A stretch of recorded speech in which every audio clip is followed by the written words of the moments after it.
Praise the Lord. The best wishes to you and your family members in the name of God. దేవుని నామమునకు మహిమ కలుగును గాక. దేవుని నామం పేరిట మీకును మీ కుటుంబ సభ్యులందరికీ శుభాభివందనములు. ఈరోజు దేవుని వాగ్దానము. Today God's promise. తాళక బూర ఊదినట్లు ఎలుగెత్తి బిగ్గరుగా కేకలు వేయుము. యెషయా గ్రంథం 58వ అధ్యాయం 1వ వచనం. Stand up and shout loudly like A trumpet player. The book of Isaiah chapter 58 versus 1.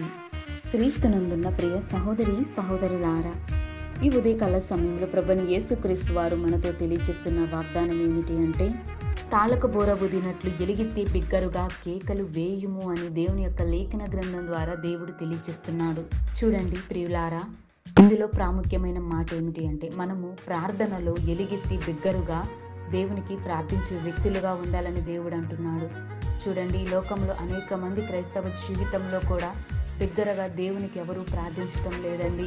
ఏదో ప్రార్థన చేస్తున్నాము, ఏదో అవసరాల కోసం మాత్రమే దేవుని ఆరాధిస్తున్నారు, దేవుని కనపరుస్తున్నారు తప్ప నిజముగా నీతిగాను యథార్థంగాను దేవునికి ఎవరు ప్రార్థించడం లేదండి. అలాంటి వారుగా ఉండకూడదని దేవుడు మాట్లాడుతున్నాడు ఈ ఉదయకాల సమయమున. చూడండి, ఆనాడు పేతురు చెరసాలలో బందీగా ఉన్నప్పుడు ఎలుగెత్తి బిగ్గరుగా దేవునికి ప్రార్థించాడు. తను చేసిన తప్పులు పాపములన్నిటినీ క్షమించమని దేవునిని ఎంతగానో వేడుకున్నాడు.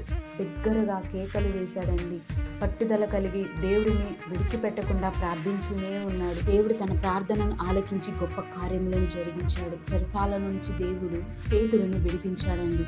అటువంటి విశ్వాసము, అటువంటి పట్టుదల, నీతి, యథార్థత, బిగ్గరుగా కేకలు వేసి ఎలుగెత్తి దేవునికి ప్రార్థించే వ్యక్తులుగా మనమందరము ఉండాలి అని దేవుడు మాట్లాడుతున్నాడు.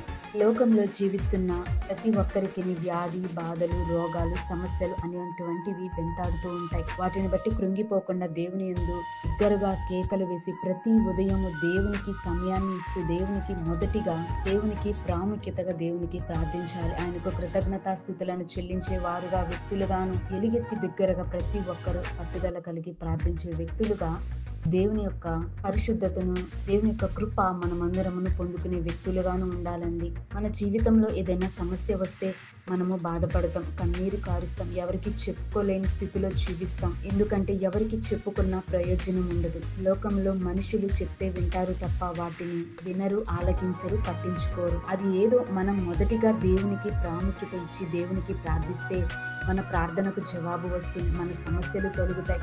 వ్యాధి నుంచి, బాధల నుంచి, రోగాల నుంచి విడుదల పొందుకుంటాం. స్వస్థపరచు దేవుడు ఆయనే ఉన్నాడు కదా. మనము మర్చిపోయే వ్యక్తులుగా ఉండకూడదండి. దేవుని అనుదినం జ్ఞాపకం చేసుకోవాలి, ప్రార్థించాలి.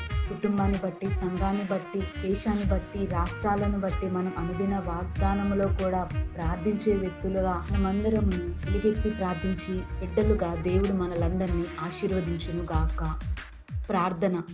ప్రేమ కలిగిన దేవ, దయగల తండ్రి, దేవా, ఈ ఉదయకాల సమయంలో ప్రభు ఇంత చక్కటి వాగ్దానం ద్వారా మాతో మాట్లాడారు. అందును బట్టి స్తోత్రాలు ప్రభు. ఈ వాక్కును ప్రతి ఒక్కరి జీవితాలలో నెరవేర్చండి. అవును ప్రభు, తాళక బోర ఊదినట్లు ఎలుగెత్తి నీకు బిగ్గరగా ప్రార్థించే వ్యక్తులుగా పట్టుదల కలిగి ప్రభు నీకు ప్రార్థించి కృప దయచేయండి. ప్రభు, ఎందరైతే ఈ దినమున వ్యాధి, బాధలు, రోగాలు, సమస్యలను బట్టి చింతిస్తున్నారో దయచేసి వారందరికీ సహాయము దయచేయండి. ప్రభు, నీకు ప్రార్థించే కృపా భాగ్యత వారికి దయచేయండి. మొదటిగా నీకు ప్రాముఖ్యత ఇచ్చే బిడ్డలుగా దేవా, నిన్ను ఆరాధించి నిన్ను కనపరిచే బిడ్డలుగా ప్రతి ఒక్కరికి సహాయమును దయచేసి ఈ యొక్క కృపా వాత్సల్యత ప్రతి ఒక్క బిడ్డను దీవించి ఆశీర్వదించమని యేసయ్య అతి పరిశుద్ధ నామమున ప్రార్థిస్తున్నాను తండ్రి. ఆమేన్.